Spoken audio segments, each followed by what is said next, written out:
பார்க்க போகிற ஆக்ட் என்ன அப்படின்னு பார்த்தீங்க அப்படின்னா, Tamil Nadu prize scheme prohibition act 1979.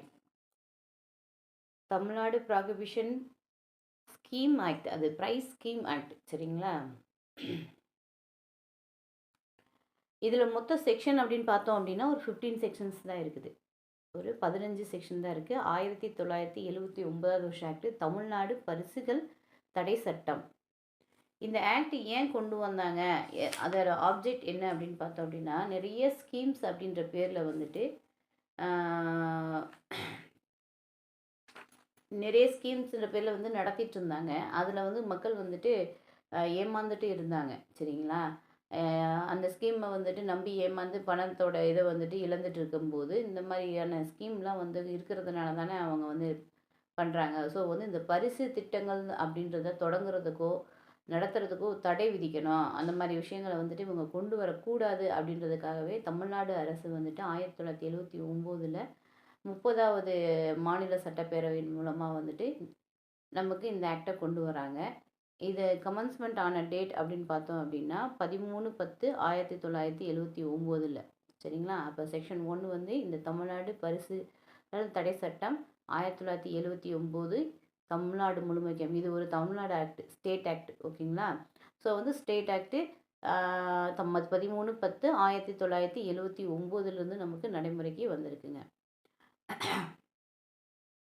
Section two என்ன சொல்கிறாங்க அப்படின்னு பார்த்தோம்னா டெஃபினேஷனில் என்ன சொல்கிறாங்கன்னா, கவர்மெண்ட் அப்படின்னா யார் அப்படின்னா, இது வந்து ஒரு ஸ்டேட் ஆக்ட் அப்படின்றதுனால கவர்மெண்ட் அப்படின்றது வந்து ஸ்டேட் கவர்மெண்ட்டை தான் மீன் பண்ணும் அப்படின்னு சொல்லி இந்த ஆக்டை பொறுத்தளவுக்கு கவர்மெண்ட்னு ஒரு இடத்துல சொல்லியிருக்காங்க அப்படின்னா அது வந்து நமக்கு ஸ்டேட் கவர்மெண்ட்டை தான் சொல்கிறாங்க அப்படின்ற விஷயத்த சொல்லியிருக்காங்க. இது 2 சப்செக்ஷன் ஏல சொல்லியிருக்காங்க. 2 சப்செக்ஷன் பியில் தான் ப்ரைஸ் ஸ்கீம் அப்படின்னா சொல்லியிருக்காங்க. இந்த ப்ரைஸ் ஸ்கீம் அதாவது பரிசு திட்டம் அப்படின்னா என்ன அப்படின்னா, இது ஒரு ஸ்கீம், அதாவது இது ஒரு திட்டம். அது எப்படி இருக்கும் அப்படின்னா, அது எந்த பெயர்னாலும் இருக்கலாம், என்ன எனி நேம். சரிங்களா? இது வந்து ஒரு இந்த திட்டத்துப்படி வந்துட்டு ஒரு பரிசு பொருள், ஒரு ப்ரைஸோ கிஃப்ட்டோ அது வந்துட்டு அது எந்த ஒரு பரிசு பொருள் கொடுப்பாங்க. சரிங்களா? அந்த இடத்துல வந்து ஒரு பரிசு திட்டம்ன்றதுலேயே நமக்கு மீனாக இருக்கும். ஒரு பரிசு பொருள் கொடுக்குறாங்க. அது கிஃப்டாக இருக்கலாம், ப்ரைஸாக இருக்கலாம். அது எந்த வடிவத்தில் இருக்கணும்னு நீங்கள் நினச்சிங்க அப்படின்னா அது எந்த வடிவத்திலாலும் இருக்கலாம். என்னென்ன வடிவங்கள்லாம் இங்கே சொல்கிறாங்க அப்படின்னா, அது பணமாக இருக்கலாம், பொருளாக இருக்கலாம், சொத்தாக இருக்கலாம், இல்லை இது மாதிரியான வேறு எந்த ஒரு வடிவிலையும் அந்த கிஃப்ட் ஆர் ப்ரைஸ் வந்துட்டு இருக்கலாம். எந்த ஒரு எனி ஃபார்ம்லேயும் இருக்கலாம் அப்படின்றாங்க. இந்த பரிசு திட்டம் வந்துட்டு ஒருத்தர் மட்டும் செய்வாங்களான்னா அப்படி கிடையாது. ஒருத்தரோ அதற்கு மேற்பட்ட நபர்களோ வந்துட்டு மேற்பட்ட நபர்களுக்கு ஃபஸ்ட் ப்ரைஸ் செகண்ட் ப்ரைஸ்னு கொடுக்குறாங்க இல்லையா? இப்போ அந்த மாதிரி வந்துட்டு மேற்பட்டவர்களுக்கு இது கொடுக்கலாம் அப்படின்றாங்க. இது வந்து ஒரு குழுக்கள் முறையில் எடுக்கிறது, இல்லை வேறு ஏதாவது ஒரு ஸ்கீம் இந்த மாதிரி தான் நாங்கள் வந்து இதை எடுக்க செலக்ட் பண்ண போகிறோம், இதில் வந்து ப்ரைஸ் கொடுக்க போகிறோம் அப்படின்ற மாதிரி வேறு ஏதாவது ஒரு முறையை வந்து தேர்ந்தெடுத்து அதில் செலக்ட் பண்ணி அந்த மாதிரி வந்து கொடுக்கறதுக்கான வாய்ப்புகளும் இருக்குது. ஆனால் இந்த இதில் மெயினாக வந்துட்டு ஏதாவது ஒரு பர்சன் வந்து ஏதாவது ஒரு பொருளை அவங்கக்கிட்ட இருந்து வாங்கியிருக்கணும் அப்படின்னு சொல்லுவாங்க. அப்படி வாங்கி அந்த வாங்கினதன் மூலமாக வந்துட்டு உங்களுக்கு ப்ரைஸ் வந்துட்டு இது பண்ணுறாங்க அப்படின்ற மாதிரி. அந்த பொருளை வந்துட்டு இந்த பரிசு திட்டம் நடத்துகிறவங்ககிட்ட தான் வாங்கியிருக்கணுமா, இல்லை வந்து வேறு பர்சன்ட்ட வாங்கியிருக்கலாம்னா நீங்கள் வேறு ஒரு இடத்துல கூட வாங்கிக்கலாம். வாங்கியிருந்தீங்க அப்படின்னா இந்த ஸ்கீமில் வந்து நீங்கள் வருவீங்க அப்படின்வாங்க. எனக்கு தெரிஞ்சு வந்து எனக்கு ஐ திங்க் 1999 2000 99 அந்த 2000 வாக்குலலாம் வந்து தீபாவளி ஒட்டி வந்துட்டு ஒரு ஸ்கீம் போடுவாங்க. புக்ஸு வந்துட்டு சேல் பண்ணுவாங்க. 2, 3 புக்ஸு. அது ஃபுல்லாக வந்துட்டு அட்வர்டைஸ்மெண்ட்டு, சினிமா செய்திகள், அப்புறம் தீபாவளி பலகாரங்கள் இந்த மாதிரி விஷயங்கள் தான் இருக்கும் பெருசா. அதோடு சேர்த்து அந்த மந்த்தோட நியூஸஸ்லாம் அந்த புக்கில் இருக்கும். ஆனால் 3 புக்கு பெரிய பெரிய புக்காக போடுவாங்க. எனக்கு அந்த பத்திரிக்கை நேம் மறந்து போச்சு. அதில் போட்டுட்டு என்ன சொல்லுவாங்கன்னா, இந்த புக்கை நீங்கள் வாங்குனீங்க அப்படின்னா உங்களுக்கு அந்த தீபாவளியை ஒட்டி வந்து உங்களுக்கு நாங்கள் குலுக்கல் முறையில் செலக்ட் பண்ணி உங்களுக்கு ப்ரைஸ் தருவோம் அப்படின்ற மாதிரிலாம் போட்டுட்ருந்தாங்க. அப்புறம் ஒரு காலகட்டத்துக்கு அப்புறம் அது வந்துட்டு நிறுத்திட்டாங்க. இது 1979 வந்தாலுமே அந்த மாதிரி ஒரு ஸ்கீம் மாதிரி இருந்தது. கேட்டால் அவங்க வந்து புக்ஸு சேல் பண்ணுறதுக்கான ஒரு மெத்தட் அப்படின்னாங்க. அதுக்கப்புறம் இப்போலாம் அந்த மாதிரி இல்லை. இது மாதிரி நிறைய இடங்கள்ல வந்து சில பொருட்களை வாங்குறதன் மூலமாக கொடுக்குறாங்க, செய்கிறாங்கன்னு இன்னமும் சில இடங்கள்ல நடத்திட்டுருக்காங்க. ஆனால் வந்து ப்ராப்பராக இல்லாமல் சும்மா அந்தந்த ஃபங்க்ஷன் டயத்துலலாம் நடத்துகிறாங்க. அதெல்லாம் இதில் வருமா வராதான்றது எனக்கே ஒரு டவுட்டாக இருக்குது. கிளாஸ் முடியும்போது யாராவது கிளாரிஃபை பண்ண பண்ணுங்கள். ஏன்னா இந்த துணி கடைகளில் இல்லை இந்த ஃபர்னிச்சர் கடைகள்லாம் வந்து நீங்கள் வந்து இந்த விலைக்கு மேலே வாங்கினீங்கன்னா உங்களுக்கு ஒரு ப்ரைஸ் தரோம் நாங்கள் அப்படின்ற மாதிரிலாம் போட்டிருக்காங்க. ஸோ அப்படி போடுறது வந்து இந்த ஆக்ட்டுக்குள்ளே வருமானது ஒரு கொஷின், எனக்கு இருக்கிற கொஷினை சொல்கிறேன் நான். அது இந்த கிளாஸ் கம்ப்ளீட் ஆகும்போது அது வருமா வராதான்றது எனக்கு சொல்லுங்கள், சரிங்களா? இது வந்து 2B. இப்போ என்ன சொல்லியிருக்காங்க, ஒரு பரிசு திட்டம் அது வந்துட்டு எந்த வடிவில் இருக்கலாம். அந்த வடிவம் அப்படின்றது வந்துட்டு எப்படி இருக்குன்னா, ஒரு கிஃப்டாவோ ஒரு அஹ், அந்த பரிசு வந்து ஒரு கிஃப்டாவோ ஒரு ப்ரைஸாவோ இருக்கலாம். அது எப்படி இருக்கணும், பணமாக இருக்கலாம், பொருளாக இருக்கலாம், ஒரு சொத்து வடிவத்தில் கூட இருக்கலாம். அது வந்து ஒருத்தருக்கு மட்டும் இல்லாமல் ஒன்றுக்கு மேற்பட்ட நபர்களுக்கு கொடுப்பதாக வந்து அறிவிக்கப்பட்டிருக்கலாம். இந்த பரிசு திட்டங்களில் வந்து ஒரு பொருள், ஏதாவது ஒரு பொருள் யார் சொல்கிறாங்களோ அவங்கக்கிட்டேயோ இல்லை வந்துட்டு இன்னொரு நபர்கிட்டயோ நீங்கள் வாங்கியிருக்கணுன்ற ஒரு கண்டிஷனோடு அது இருக்கணும் அப்படின்னு சொன்னாங்க. இந்த மாதிரி இருக்கிறது எல்லாமே பரிசு திட்டங்கள் அப்படின்றதுல வந்துடும் அப்படின்னு சொல்கிறாங்க. இதில் எக்ஸ்ப்ளனேஷன் என்ன சொல்கிறாங்க அப்படின்னு பார்த்தோம்னா, இங்கே வந்து வாங்குதல் அப்படின்றது இது இன்னொரு முக்கியமான ஒரு விஷயம் என்னன்னா, ஏதாவது ஒரு இப்போ நான் சொன்னேன்ல தீபாவளின்னு சொன்னேன் பாருங்களேன், இந்த பரிசளிப்பது என்பது ஒரு நிகழ்வினை சார்ந்ததாக இருக்கணும். ஏதாவது ஒரு ஒரு ஒரு ஒரு விஷயத்த வந்து தொடர்ந்து இருக்கணும் அப்படின்ற மாதிரி ஒரு விஷயத்த சொல்லியிருக்காங்க. பர்ச்சேஸ் அப்படின்றது என்ன அப்படின்னா, வாங்குதல் அப்படின்றது வந்துட்டு ஒட்டுமொத்தமா வாங்குறது. அதாவது ஹோல்சேலாவும் இருக்கலாம், இன்ஸ்டால்மெண்ட்ல வாங்குறதாவும் இருக்கலாம். நீங்க அவங்க கிட்டேருந்து ஒரு பொருள வாங்குறீங்க அப்படின்னா, அது வந்து ஹோல்சேலாவும் இருக்கலாம், இன்ஸ்டால்மெண்ட்டாவும் இருக்கலாம் அப்படின்னு சொல்லியிருக்காங்க. இங்க பணம் அப்படின்றது வந்துட்டு லீகலா வந்து நமக்கு வாய்ஸ் பிரேக் ஆகுது மேம். மேம் ஃபோன கையில அப்படியே தான் வச்சுட்டு தான் பேசுறேன். இப்ப கிளியரா இருக்குங்களா?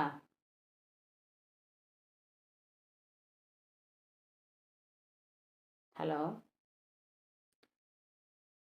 ஓகேங்க மேம். கிளியரா ஆ இருக்கு மேம். Okay, okay. கிளியரா இருக்கு மேம். ஓகேங்க ma'am. Okay, okay. Thank you ma'am.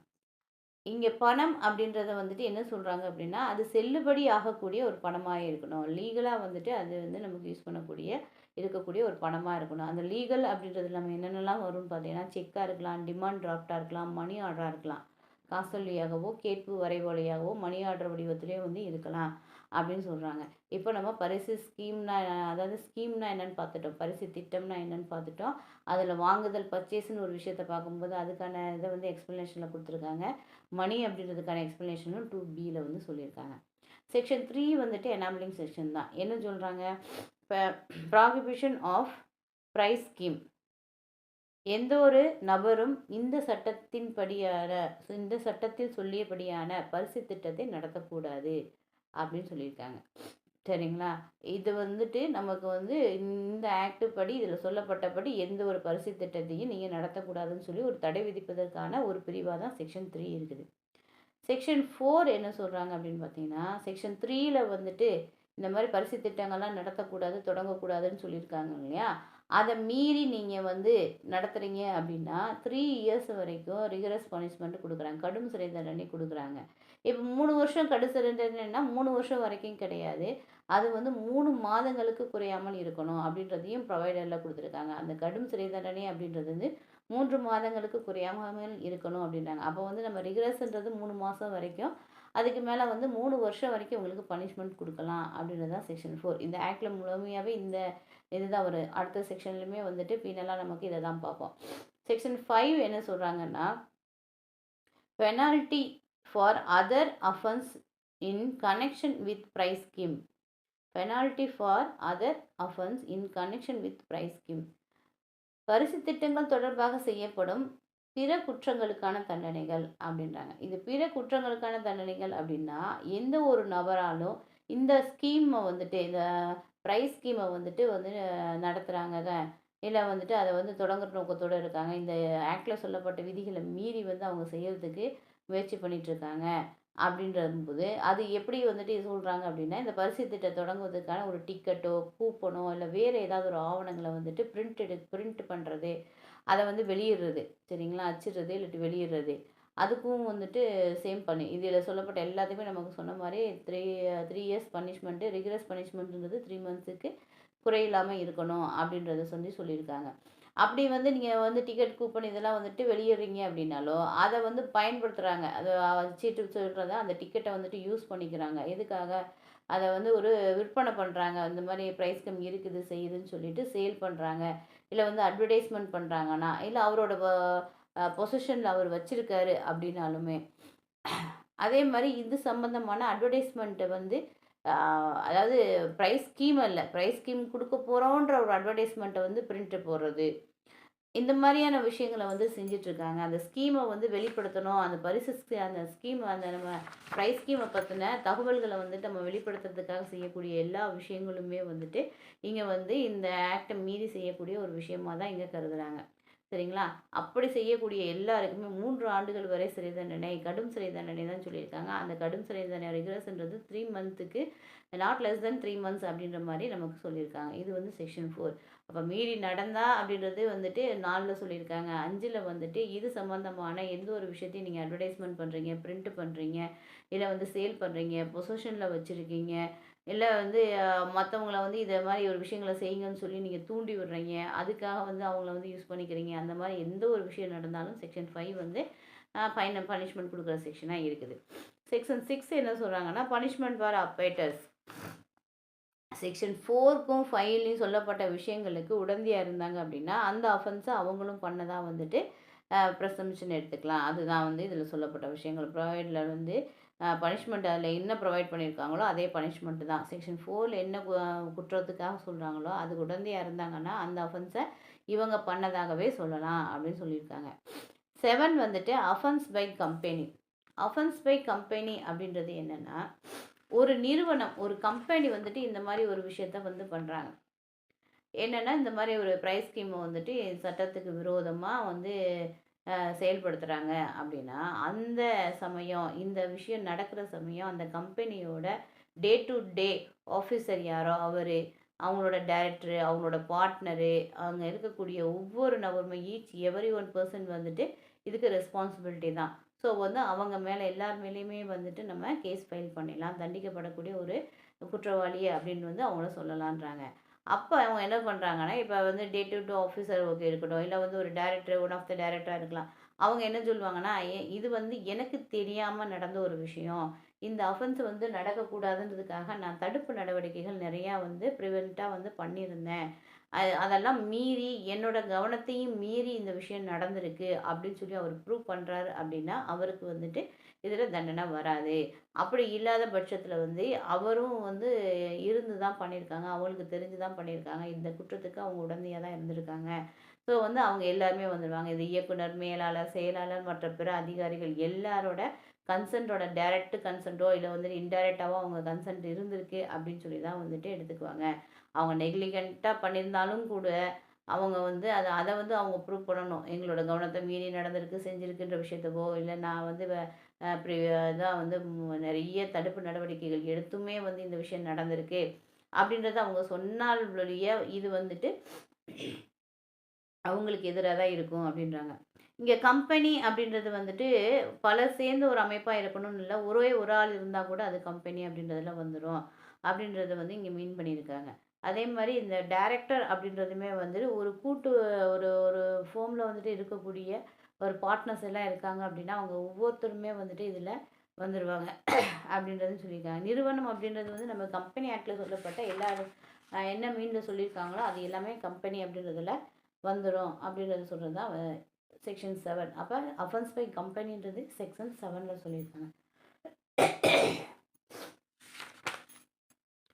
8 இப்போ ஒரு ஸ்ப்ரே ஸ்கீம் வந்து நடத்திட்டு இருக்காங்கன்னு சொல்லி ஒரு தகவல் வருது. சரிங்களா? ஒரு தகவல் அவங்களுக்கு வருது அப்படின்னும்போது அவங்களுக்கான சர்ச் அண்ட் சீஸ் பற்றி இதை கொடுக்குறது தான் வந்துட்டு செக்ஷன் 8ல் சொல்லியிருக்காங்க. Power to enter search and seize அப்படின்றது தான்.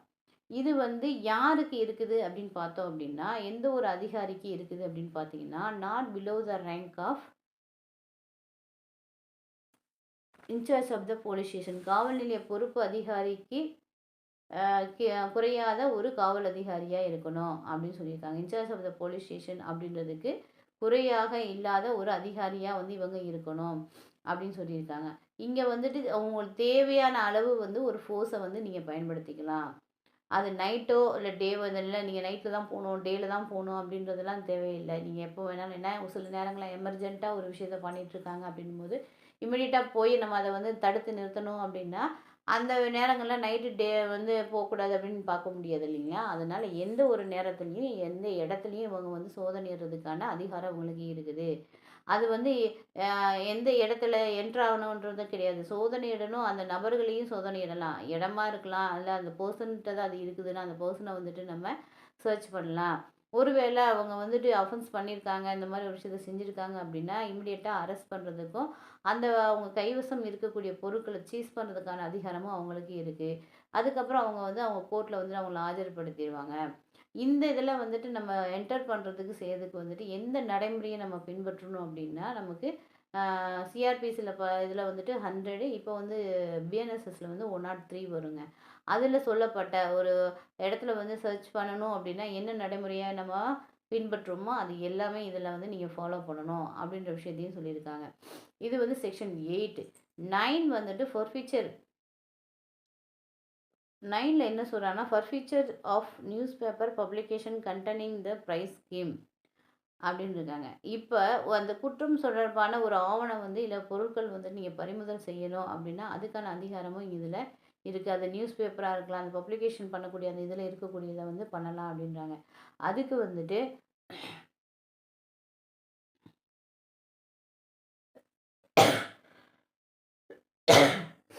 ஒரு கவர்மெண்ட் வந்து ஒரு அரசு வந்து அறிவிப்பு வெளியிட்டு அந்த பரிசு திட்டம், அந்த விளம்பரம் வந்துட்டு இருக்கக்கூடிய ஒரு செய்தித்தாள் வந்துட்டு இருக்குது அப்படின்னா, அத அரசுக்கு பறிமுதல் செய்வதாக அறிவிக்கலாம் அப்படின்றாங்க. ஒரு கவர்மெண்ட்ட பத்தின ஒரு விஷயத்த ஒரு ஸ்கீம் வந்து தொடங்கியிருக்காங்க, செஞ்சிருக்காங்கன்ற மாரி ஒரு விஷயம் இருக்குது அப்படின்னா, அந்த நியூஸ் பேப்பரு இதெல்லாம் இது வந்து த செப்பரேட்டாவே குடுத்துட்டாங்க நமக்கு. நியூஸ் பேப்பர வந்து நீங்க பண்ணலாமா? வேண்டாமான்னு ஒரு கொஸ்டின் கேட்டாங்க அப்படின்னா, நம்ம செக்ஷன் 9ல ஃபர்ஃபிச்சர் பண்ணுறதுக்கான அதிகாரம் அவங்களுக்கு இருக்குது. இத மீறி அவங்க நடத்திட்டு இருக்காங்க. அது சம்மந்தமா ஒரு தொடர்பான விளம்பரத்த வந்து ஒரு நியூஸ் பேப்பர்லயோ, இல்ல வேற ஒரு டாக்குமெண்ட் இதுவாவே வெளியிடுறாங்க அப்படின்னா, அத வந்து நீங்க ஃபர்ஃபிச்சர் பண்ணலாம் அப்படின்னு சொல்லுங்க. அப்ப 8ம் 9மே வந்து நம்ம ஹெர்ச் அண்ட் சீஸ் அண்ட் பர்ஃபியூச்சர் அப்படின்ற மாரி நம்ம ஞாபகம் வச்சுக்கலாம். அது 2லயுமே வந்து அந்த மாரி விஷயங்கள் தான் வந்து சொல்லியிருக்காங்க. 10 வந்துட்டு இது எந்த கோர்ட் வந்து விசாரிக்கிறதுக்கான அதிகாரம் அப்படின்றத தான் சொல்லியிருக்காங்க. Power to try offence. இது வந்துட்டு ஃபர்ஸ்ட் கிளாஸ் மேஜிஸ்ட்ரேட் கோர்ட்டும், மெட்ரோபாலிட்டன் மேஜிஸ்ட்ரேட் கோர்ட்டும் விசாரிக்கிறதுக்கான அதிகாரம் உள்ள ஒரு ஆ சட்டம். அவங்க தான் விசாரிக்கணும். அவங்களுக்கு குறைவா இருக்கக்கூடிய எந்த ஒரு நீதிமன்றமும் விசாரணை செய்யக்கூடாது அப்படின்றத வந்து செக்ஷன் 10ல சொல்லியிருக்காங்க. 11 என்ன சொல்றாங்கன்னு பார்த்தீங்க அப்படின்னா, offence under this act to be cognizable. இது வந்து பிடியாணை வேண்டா குற்றங்கள். ஸோ வந்து இதில் இருக்கக்கூடிய இது எல்லாமே வந்துட்டு காக்னிசபிள் அஃபென்ஸ் தான் அப்படின்னு சொல்லியிருக்காங்க. ஸோ வந்து இமீடியட்டாக நம்ம சர்ச் அண்ட் சீஸ் பார்க்கும்போதே வந்துட்டு பார்த்துட்டு அரெஸ்ட் பண்ணுறதா இருந்தால் இமீடியட்டாக நீங்கள் அரெஸ்ட் பண்ணலாம் அப்படின்னு. ஸோ வந்து இது காக்னிசபிள் அஃபென்ஸ் தான் அப்படின்னு சொல்லியிருக்காங்க. 12ல வந்துட்டு பவர் டு எக்ஸம்ப்ட். இதுலேயே சில விஷயங்களை எக்ஸம்ப்ட் பண்ணலான்றாங்க. விலக்கு அளிப்பதற்கான அதிகாரம் இருக்குது. யாருக்கு இருக்குது அப்படின்னு பார்த்தோம் அப்படின்னா, இது வந்துட்டு கவர்மெண்ட்டுக்கு தான் இருக்குது. கவர்மெண்ட்டு சில விஷயங்கள பொறுத்து பரிசு திட்டங்களோ, பரிசு திட்ட வகைகள சேர்ந்ததுக்கோ வந்து அவங்க வந்து விலக்களிச்சு இத நீங்க பண்ணிக்கங்க அப்படின்னு வந்து சொல்லுவாங்க இல்லையா? அப்படி வந்து சில விஷயங்கள வந்துட்டு அவங்க சொன்னாங்க அப்படின்னா, அந்த மாரி ஸ்கீம வந்துட்டு நம்ம நடத்தலாம் அப்படின்றது தான் செக்ஷன் 12ல சொல்லியிருக்காங்க.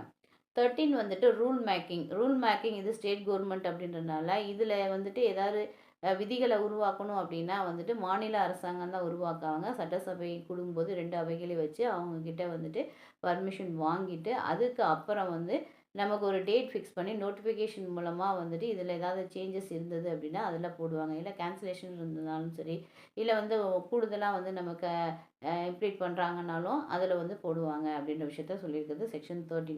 14 வந்து சேவிங்ஸ் இதுதான் வந்துட்டு சொல்லியிருக்காங்க. சேவிங்ஸில் என்ன சொன்னாங்கன்னா, இந்த ஆக்ட் மத்த ஆக்ட்டோட சேர்ந்து செயல்படும்.